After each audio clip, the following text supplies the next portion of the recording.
Hello! Para sa video na ito, ilista natin ngayon ang 10 best second-hand pickup trucks sa Pilipinas. At simulan natin yan sa number 10, MAZDA BD50. Pagdating sa drivability at tibay, nangunguna ang MAZDA BD50 sa isa sa pinakamagandang unit ng pickup truck na kayang ihandog ng Mazda sa masa. Subok na ang tibay nito sa mga off-road na biyahe at isa sa mga sinasabing pinaka-efficient na sasakyan sa merkado. Hindi man appealing ang dating ng mga naunang generation ng unit na ito, ay bawing-bawi naman ito sa serbisyo at specs. Sa ilalim lang naman ng hood ng sasakyan ay ang 3.0-liter 4JJ3TCX inline 4-turbo diesel engine na kayang maglabas ng 187 horsepower at 450 Nm na torque. Mayroon din itong kapares na 6-speed automatic o 5-speed manual transmission. Bukod dito ay bumawi rin sila sa interior ng sasakyan dahil mas maganda ang itsura nito sa loob. May kasama itong dual zone automatic na air conditioning system at electronically adjustable na front seats. Isa pa sa magandang feature ng BD50 ay ang cruise control system nito. Dahil dito ay mas madaling magbiyahe gamit ang mga sasakyang ito. At sa luwag ng cabin space nito ay magiging komportable ang anumang biyahe mo. Sa halagang 760,000 pesos ay maaari ka nang magkaroon ng second hand na pickup na kagaya nito na kaya kang dalhin sa kahit saan, bitbit ang pamilya mo at pati na din ang ilang gamit nyo. Number 9, Ford Ranger Raptor. Ang Ford Ranger Raptor ay tinatawag na pinalaking version ng Ranger dahil inihalo ng Ford ang ilang components ng F-150 Raptor dito. Ang Ranger ay isang off-road pickup na naging overnight star ng ibalita na naikot nito ang 1,287 kilometers na kahabaan ng Baja Desert sa loob lamang ng 14 minutes at 51 seconds. Dahil dito ay nasabik ang mga Pilipino na magkaroon ng sariling unit nito. Dahil ang kapatid nito na F-150 Raptor ay masyadong malaki para sa mga kalsada natin sa bansa. Kaya naman ginawan ito ng paraan ng Ford at ipinakilala nila ang Ranger Raptor. Sa halagang 1.5 million pesos pataas ay mararanasan mo na ang pinagsamang comfort sa biyahe, utility, style at magandang performance ng isang Ranger Raptor. Ang 2-liter diesel engine nito ay kayang maglabas ng 213 horsepower at 500 Nm na torque. Pinaresan pa ito ng 10-speed automatic transmission para sa isang smooth na biyahe. Mayroon itong wheelbase na umaabot sa 3,220mm at 283mm na ground clearance. Isa pa sa magandang features ng Ranger Raptor ay ang cozy interior nito. At kung safety features naman ang hanap mo, aba, mayroong mahabang listahan ang Ranger Raptor para dyan. Mayroon itong automatic headlight, power adjustable seats, auto-dimming rear view mirror, rain sensing wipers, dual zone climate control, speed sensing door locks, 7 airbags, 7, push start ignition at kasama na din ang 8-inch infotainment system nito. Sangka pa, di ba? Number 8, SsangYong Musso. Ang SsangYong ay isa sa mga Korean car maker na kilala sa larangan ng mga luxury cars. Kinikilala rin ang brand na ito bilang respetado at innovative sa paggawa ng mga sasakyang pasok sa lifestyle ng mga tao. Ang model nilang Musso ay ang isa sa pinakasikat na unit dahil ito ang nag-iisang lifestyle pickup na may pinakamagandang features habang mine-maintain ang rugged at tough na imahe ng SUV line ng brand. At alam nyo ba na ang Musso ay ang Korean word para sa rhinoceros na siyang concept ng sasakyan, rigid at powerful. Ang exterior nito ay mayroong sense ng sporty pero stylish vibes, habang ang interior naman ay mayroong maluwag na features at malinis ang dating. Dagdag pa ang black and brown accent sa loob ng siyang nakakadagdag sa luxurious feels ng sasakyan. Kasama sa mga features nito ay ang 8-inch infotainment system, dual zone automatic climate control button at ang horizontal at vertical AC vents na may silver finish na siyang makakapagbigay ng komportableng biyahe. Sa kasalukuyan ay bihira ang makikita mong second hand na Musso sa merkado. Pero ang kadalasang bentahan nito ay nagsisimula sa 650,000 pesos pataas. Sa abot kayang halaga ay mararanasan mo na ang 4-cylinder turbocharged 2.2-liter diesel engine na kayang maglabas ng 180 PS maximum power at 400 Nm na torque na may kapares na 6-speed manual gearbox. Mainam rin ito para sa pang-araw-araw na biyahe ng pamilya. Number 7. Chevrolet Colorado. Kung maglilipat ka ng gamit pero kailangan mong suungin ang malubak na kalsada papunta sa inyong bagong lilipatan, anong gagawin mo? E di dapat makilala mo ang tinaguriang King of Torque. Ang Chevrolet Colorado na mayroong 2.8-liter diesel engine na kayang maglabas ng 500 Nm na torque. Mayroon itong katulad na chassis ng Chevrolet Trailblazer kaya naman lubos na maaasahan ang magandang performance ng Colorado lalo na sa mga off-road na biyahe.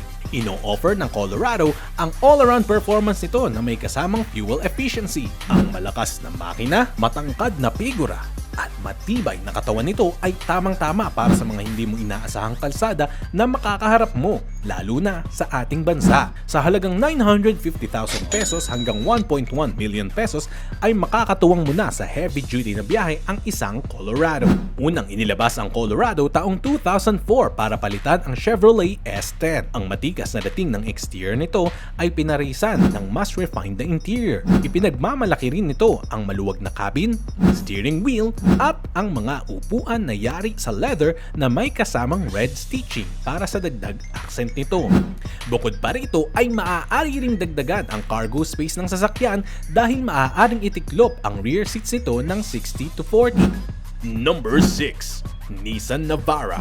Nirelease noong 1997 ang unang modelo ng Nissan Navara, pero ipinakilala sa Pilipinas ang third generation model ng mid-size pickup na ito noong taong 2021 lamang.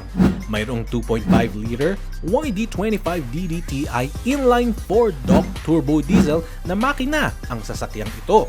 Pero depende sa variant ang lakas ng torque at horsepower na kayang ilabas ng isang Navara. Isa sa pangako ng Navara sa mga owner nito ay ang convenience at comfort sa bawat biyahe ng mga ito. Sa kasalukuyan ay nagkakahalaga ng 1 million pesos hanggang 1.7 million pesos ang presyo ng sasakyang ito kapag brand new.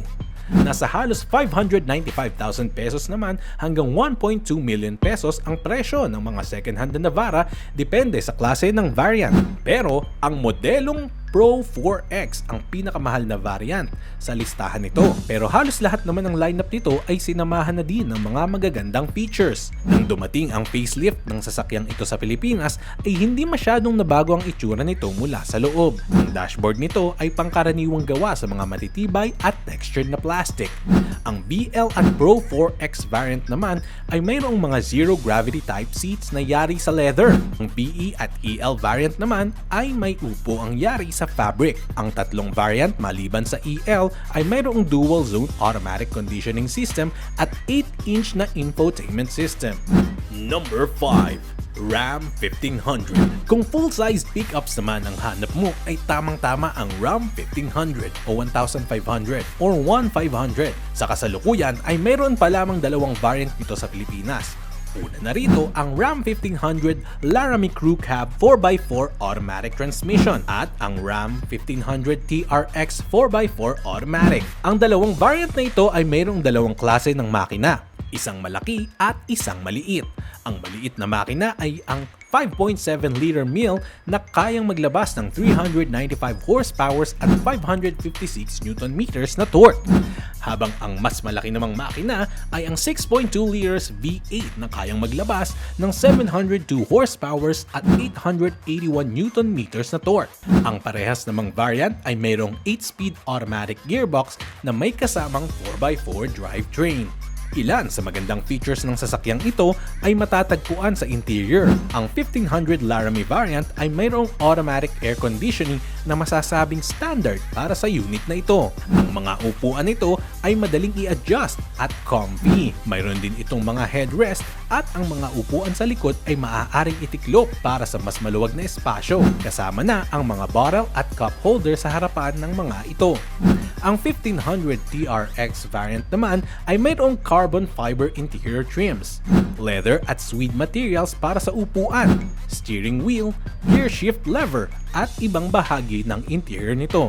Dahil medyo may kamahalan ang sasakyang ito at kahit na second hand na ang iyong bibilhin, ay natural lamang na mag-expect tayo ng magandang specs mula rito at mabuti na lamang ay talagang hindi tayo bibiguin ng Ram 1500. Mayroon itong 8.4-inch screen infotainment, keyless entry at start and stop button para sa makina. Mayroon din itong airbags para sa driver at pasahero nito. Bukod pa rito ay mayroon din itong crash sensors, parking sensors at mga rear cameras.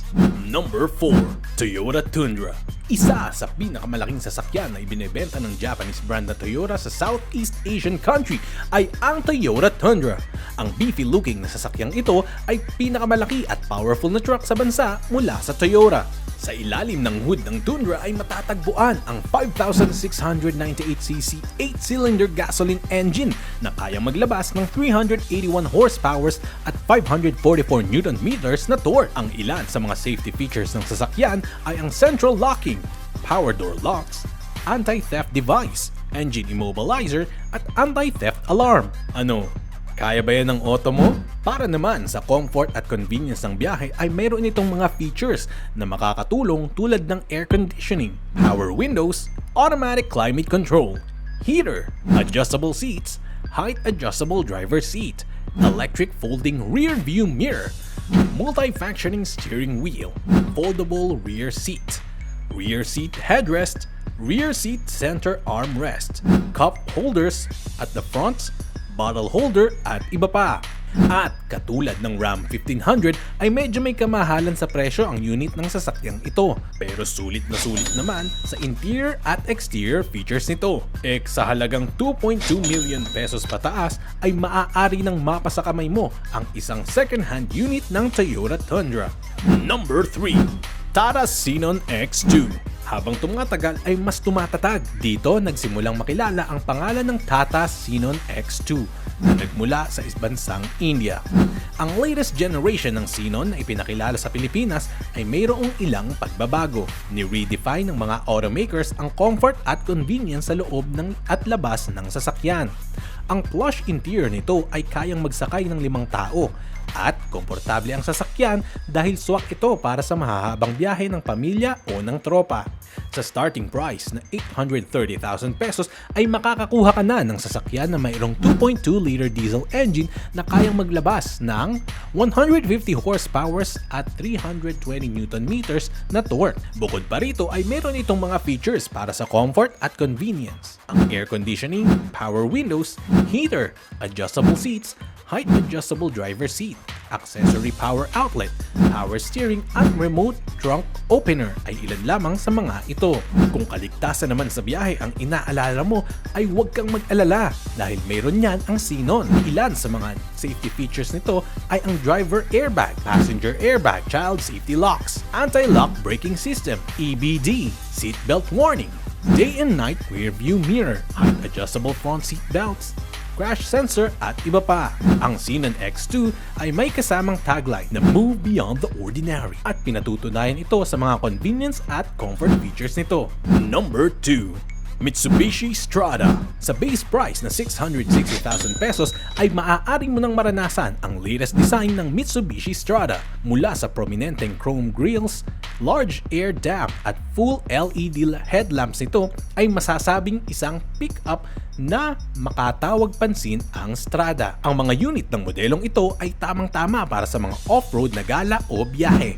Ang standard na makina na nakalagay sa mga Strada ay ang 2.5-liter unit na kayang maglabas ng 134 horsepower o ang 2.4 motor na kayang maglabas ng 179 horsepower and 430 Nm of torque. Mayroon ding 2 option para sa kapares ng transmission ng Strada, ang 6-speed manual at ang 6-speed automatic transmission gearbox. Sa safety features naman ay mayroong kasamang active stability, traction control, trailer stability assist, ABS with EBD at hill start assist ang sasakyan. Wow! Kasama pa nito ang driver airbag, passenger airbag, side airbag front, child safety locks, anti-lock braking system at iba pang safety system na naka-install sa sasakyan. Kilala rin ang Mitsubishi bilang isa sa mga reliable na brand ng sasakyan. Kaya naman hindi katakataka ang dami ng safety features nito. Huwag mo lang maiiwan ang susi mo sa loob dahil medyo mahirap kunin dahil nga sobrang safe ng system nito. Joke! By the way, alin sa mga nabanggit na pickups ang umagaw sa attention mo? Ang pinaplano mong i-check out later after ng video na ito? Comment down below at i-share mo naman ang iyong thoughts and opinions para mabasa namin. Malay mo may shoutout ka pa. O diba? Number 1. Toyota Hilux. Ang pinakahuli sa ating listahan ay ang modelo mula sa pinakakilalang reliable na brand ng sasakyan. Walang iba kundi ang Toyota Hilux. Isa sa pinakakilalang pickup truck sa mundo ay ang Toyota Hilux. Mula nang ilabas ito noong taong 1968 ay tumanggap na ito ng maraming papuri patungkol sa magandang disenyo at maaasahang serbisyo nito sa mga tao. Kilala itong karaniwang company service lalo na sa mga construction company sa Middle East countries. Sa ating bansa ay tinatangkilik pa rin ng mga tao ang second-hand na Hilux dahil subok pa rin ang tatag at tibay nito sa kahit na anong biyahe. Ang ilang car dealership sa bansa ay nag-o-offer pa ng easy maintenance at after-sales assistance sa mga kukuha ng unit na ito. Ilan sa mga magagandang features ng sasakyan ay ang matinding reliability. Kasama na rito ang rugged styling ng exterior design nito. Mayroon din itong light steering na siyang nakakatulong para madaling makaliko sa mga masisikip na kalye ng bansa. Sa loob ng sasakyan ay mayroon ding maluwag na espasyo para sa cabin at cargo space nito. Ang Hilux ay pinapaandar ng dalawang klase ng makina. Ang 2.8-liter turbo diesel na kayang maglabas ng 201 horsepower at 500 Nm na torque. At ang 2.4-liter turbo diesel engine na kayang maglabas ng 148 horsepower at 400 Nm na torque. Ang mga ito ay pwedeng ipares sa 6-speed automatic o 6-speed manual transmission. Ang starting price ng second-hand na Hilux sa bansa ay umaabot sa 858,000 pesos. Abot na abot kaya ang presyo na to lalo na kung ayaw mong biglain ang sarili mo sa gastos. Kahit na hindi brand new ang sasakyang makuha mo, ang mahalaga ay maganda, reliable at proven pa rin ang performance nito sa kalsada. O paano? Hanggang dyan na muna tayo. Sa susunod muli, ingat! Mag-like at subscribe na for more contents na katulad nito. Meron din kaming mga products at merch. Yung links nasa description. Salamat sa panonood!